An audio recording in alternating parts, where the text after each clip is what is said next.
Back to my channel. আরও একবার তোমাদের সাথে কথা বলতে চলে এলাম।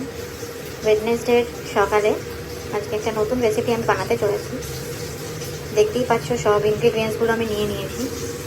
তার মধ্যে আছে হচ্ছে রসুন, তারপরে কিছুটা আদা, একটা পেঁয়াজ, 4টে ডিম নিয়েছি, আর এক কাশ্মীরি লঙ্কার গুঁড়ো।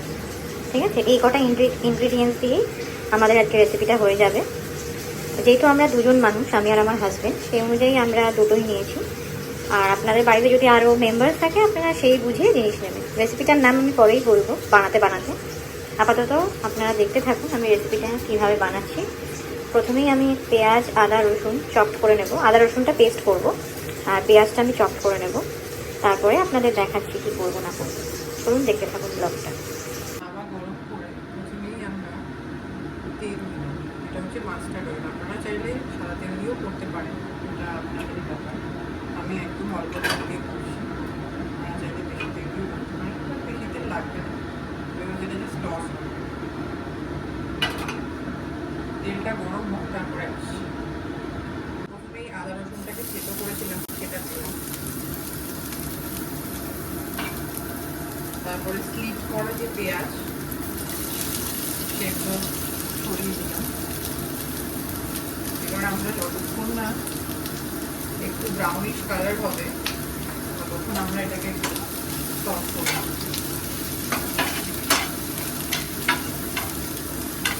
তিনটে ডিম এই পেঁয়াজের মধ্যে ফাটিয়ে দিয়ে দেব।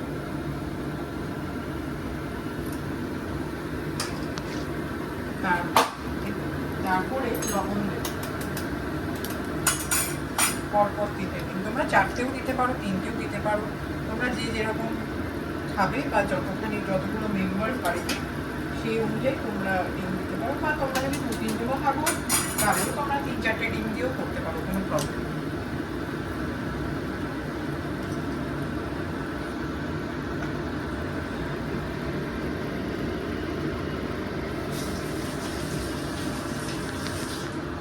করে তোমরা লবণ ছিটিয়ে দেবে, মানে সল্ট, যে যেরকম সল্ট ব্যবহার করো, যে যেরকম নুন খাও সেই অনুযায়ী সল্ট দিয়ে দেবে।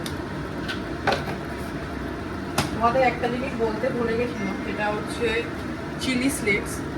এই চিলি স্লিডসগুলো তোমরা ওপর দিয়ে ছড়িয়ে দেবে, যে যেরকম ঝাল খেতে ভালোবাসো সেরকম দেবে। বিকজ এরপরও তোমরা যেহেতু কাশ্মীরি চিলিটা দেবে, তো সেই জন্য যে যেরকম লঙ্কা খাও সেই অনুযায়ী তোমরা দেবে।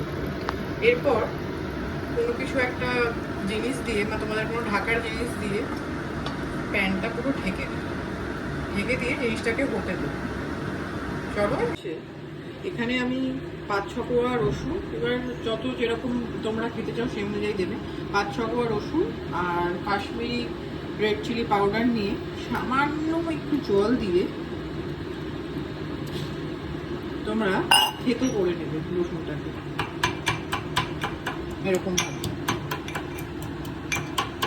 যাদের বাড়িতে যদি শিল থাকে শিলে বাটবে, যদি কারো বাড়িতে এরকম হামাল দিস্তা থাকে হামাল দিস্তাও করতে পারো। হামাল দিস্তা করাটাতেই বেটার।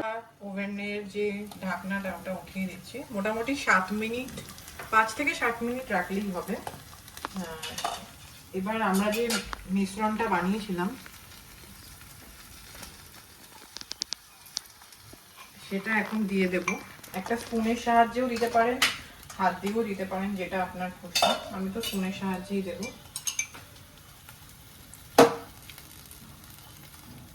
গ্যাসটাকে তার আগে একটু বন্ধ করে নেবেন, যাতে নিচটা পুড়ে না যায়। স্পুনের সাহায্যে ডিমের ওপরে একটু একটু করে দিয়ে দেবেন। এবার কোয়েশ্চেন আসবে যে কি দিয়ে খাবো। অনেক কিছু দিয়ে খেতে পারেন, যদি কখনো রুটি দিয়েও ট্রাই করতে পারেন, পরাঠা দিয়েও ট্রাই করতে পারেন।